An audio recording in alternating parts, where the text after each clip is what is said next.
Assalamualaikum warahmatullahi wabarakatuh. Saya dan rakan-rakan akan membentangkan tentang tajuk epistemologi dan isu semasa. Sebelum kita membicarakan dengan lebih lanjut lagi mengenai epistemologi dan isu semasa, mesti kita nak tahu apa itu epistemologi. Epistemologi ini ialah teori ilmu atau dalam bahasa Inggerisnya dikenali sebagai Theory of Knowledge. Epistemologi ini merupakan perkataan yang berasal daripada Yunani. Epistemologi ini dipecahkan kepada dua, iaitu epistem dan logos. Epistem membawa maksud pengetahuan, manakala logos membawa maksud teori. Dalam erti kata lain, epistemologi ini membawa maksud kajian tentang asas, matlamat, sumber dan ciri-ciri ilmu pengetahuan. Epistemologi ini termasuk dalam kategori falsafah teoretikal. Ia membahaskan tentang hakikat, sumber dan kesahan sesuatu ilmu. Epistemologi barat? Apa pula itu? Dengar baik-baik. Saya nak cerita ni tentang apa itu epistemologi barat. Epistemologi barat merupakan teori ilmu yang disebarkan oleh ilmuwan barat yang akan dimanfaatkan untuk mewujudkan penemuan baru dan mempengaruhi pemikiran ilmuwan di seluruh dunia. Epistemologi barat ini berasaskan sumber panca indera dan akal sahaja dan ia hanya berteraskan ilmu dunia semata-mata. Hal ini kerana mereka hanya percaya kepada perkara yang hanya dapat dirasakan oleh panca indera sahaja. Sekian dari saya serahkan pembentangan ini kepada Sharifah.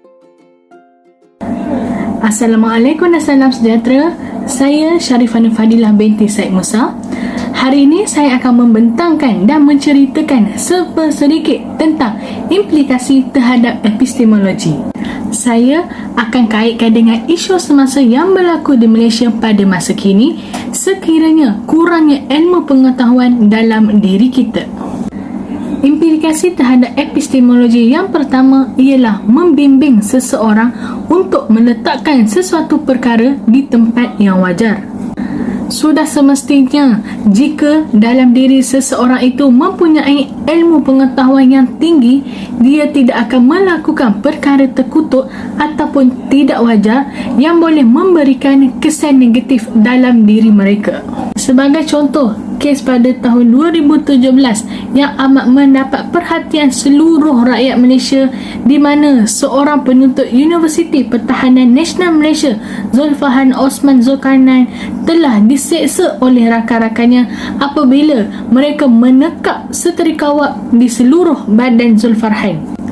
Walaupun tiada bukti yang kukuh untuk mengatakan Zulfahan ini bersalah, namun mereka ataupun suspek-suspek ini telah membuat satu keputusan yang tidak wajar sehingga menyebabkan kematian mangsa. Jika suspek-suspek ini memanfaatkan ilmu yang mereka dapat sepanjang mereka menuntut ilmu serta berfikir dulu secara rasional, sudah semestinya perakhiran seperti kes Zulfarhan ini tidak akan berlaku sama sekali.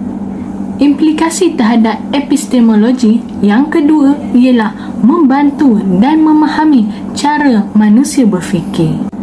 Ini kerana ilmu pengetahuan yang ada di dalam diri setiap orang adalah berbeza mengikut kefahaman masing-masing.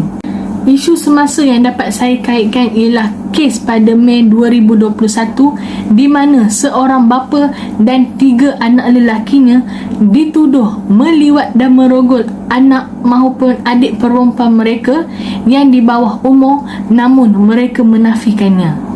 Allahu Akbar. Di mana kasih sayang seorang bapa yang sepatutnya menjadi pelindung kepada puterinya itu, abangnya pula yang sepatutnya menjadi tempat mengadu adiknya itu. Kita boleh lihat di sini Inilah impak negatif yang berlaku jika seseorang itu tidak menggunakan ilmu pengetahuan yang mereka ada itu sebaik mungkin. Kesimpulannya, setiap individu perlulah mengaplikasikan kefahaman epistemologi dengan mendalam di dalam diri mereka supaya kes-kes seperti yang saya sebut sebentar tadi akan dapat ditangani dan tidak akan diulang lagi. Setakat ini sahaja penerangan dari saya. Saya akan serahkan kepada rakan seperjuangan saya, Anis, untuk menyambung tentang implikasi terhadap epistemologi. Terima kasih Sharifah. Saya Anis binti Anwar Zamani akan menyambung mengenai topik implikasi epistemologi. Implikasi terhadap epistemologi yang ketiga ialah mempengaruhi peradaban manusia. Ilmu pengetahuan adalah satu elemen yang amat penting kepada diri seseorang manusia. Jikalau seseorang itu berilmu dan berpengetahuan, sudah semestinya akan mendorong kepada peningkatan kemajuan diri dari pelbagai aspek termasuk ketamadunan manusia.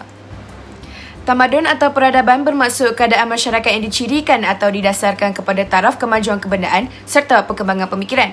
Kesan epistemologi memberi impak yang besar terhadap peradaban manusia seperti mempertemukan agama dan sains. Dua sumber ini penting dalam memajukan ketamadunan manusia seperti perkembangan teknologi, perkembangan sektor pendidikan, kesihatan dan pertanian, memberi panduan dan membimbing kehidupan, membentuk akhlak yang mulia dan melahirkan masyarakat yang harmoni.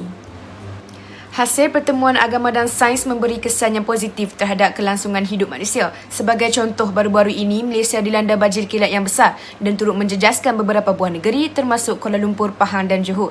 Kesan dari banjir kilat ini menunjukkan sikap masyarakat yang amat prihatin terhadap masa banjir. Pelbagai bantuan dan dana yang telah disalurkan serta badan-badan sukarelawan yang datang dan membantu membersihkan rumah masa banjir.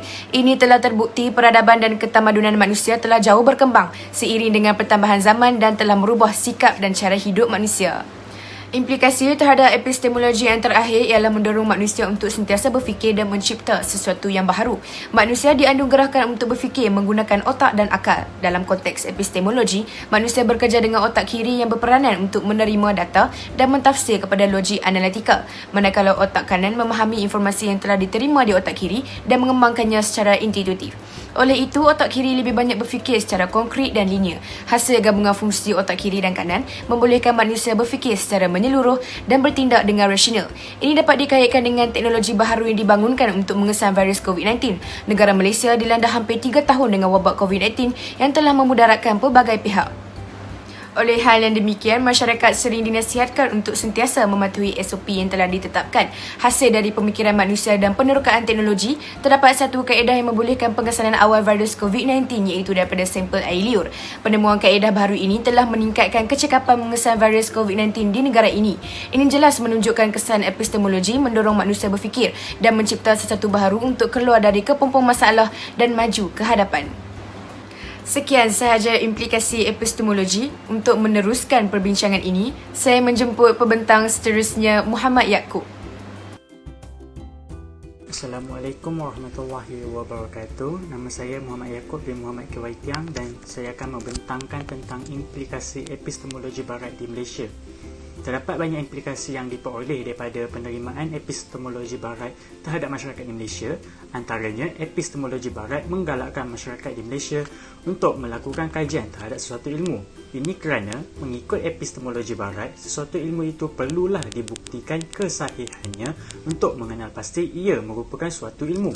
Selain itu, epistemologi barat juga memberi kesan terhadap pemikiran masyarakat di Malaysia dalam perkembangan ilmu sains dan teknologi. Dan kita dapat lihat ia meningkat pesat di negara ini. Hal ini demikian kerana di dalam epistemologi barat terdapatnya satu fahaman iaitu fahaman pragmatism yang mana ia mementingkan keupayaan dalam menyelesaikan sesuatu permasalahan tanpa menitik beratkan sumber pengetahuan. Di samping beberapa kesan positif yang terdapat dalam epistemologi barat, terdapat juga kelemahan atau kesan negatif epistemologi barat ke atas masyarakat di Malaysia, iaitu epistemologi barat yang melandaskan ideologi rasionalisme yang terdapat di dalamnya menyebabkan wujudnya ideologi barat yang bertentangan dengan fahaman agama Islam, iaitu liberalism.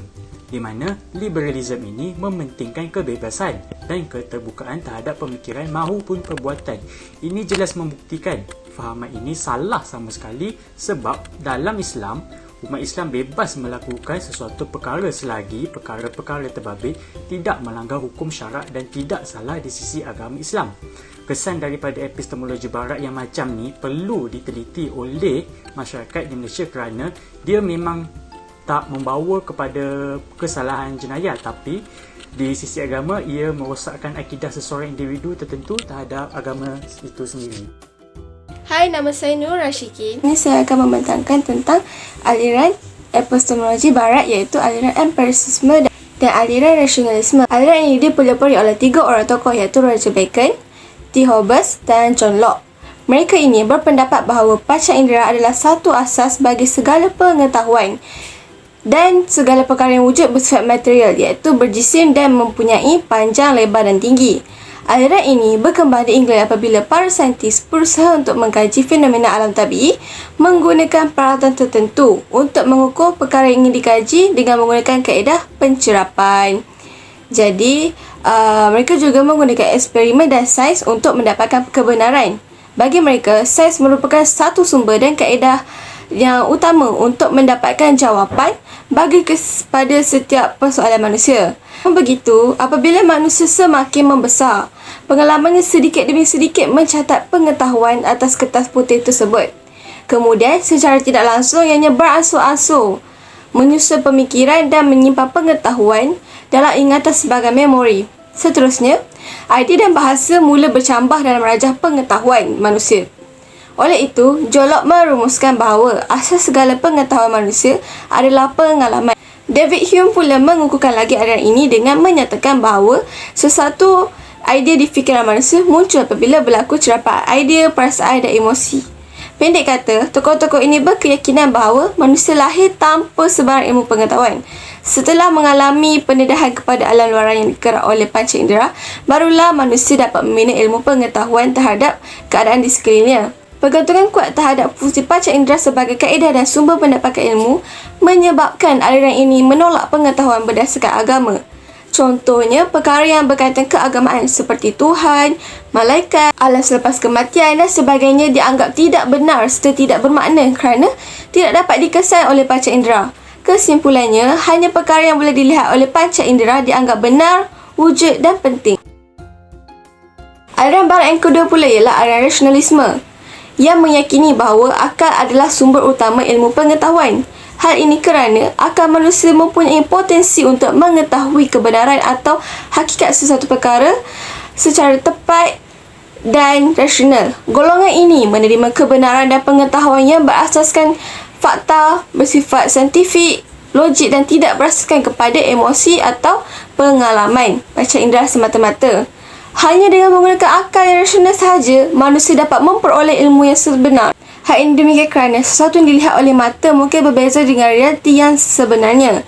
Contoh, matahari boleh dilihat oleh mata kelihatan lebih kecil berbanding saiznya lebih besar daripada bumi. Oleh itu, meskipun panca indera lebih mencerap cahaya di sekeliling manusia, tetapi ilmu dan kebenaran hanya boleh ditentukan oleh akal. Antara tokoh aliran rasionalisme yang berbangga dan memulakan akal adalah Descartes. Menurut beliau, akal mampu membuktikan bahawa hakikat suatu perkara dengan yakin. Sifat akliah dalam penjanaan teori ilmu inilah yang menjadi asas dan tonggak bagi fahaman rasionalisme. Akhir sekali, saya akan membentangkan tentang aliran epistemologi barat yang terakhir, iaitu intuitionism. Aliran ini diperolehi oleh seorang ahli falsafah berbangsa Perancis, iaitu Henry Bergson. Henry Bergson berpandangan bahawa perbahasan falsafah boleh mencapai kebenaran dengan memanfaatkan intuisi. Intuisi dianggap sebagai alat untuk melakukan pemeriksaan rohani terhadap sesuatu dakwaan. Akal pula adalah alat untuk melihat luaran sesuatu kenyataan yang bersifat kuantiti. Sifat pengetahuan dari akal adalah relatif, manakala sifat pengetahuan dari intuisi adalah mutlak. Henry Bergson juga menyatakan bahawa intuisi adalah pandangan batin yang melihat hakikat dalaman secara bersambung tanpa ada sekatan. Pengetahuan dari intuisi adalah bersifat pengalaman peribadi dan bukan semuanya boleh disampaikan kepada orang lain. Sekalipun pengetahuan intuisi boleh diceritakan, namun pengalaman rohaninya tidak mungkin dapat dipindahkan kepada orang lain. Itu sahaja dari kami. Sekian, terima kasih.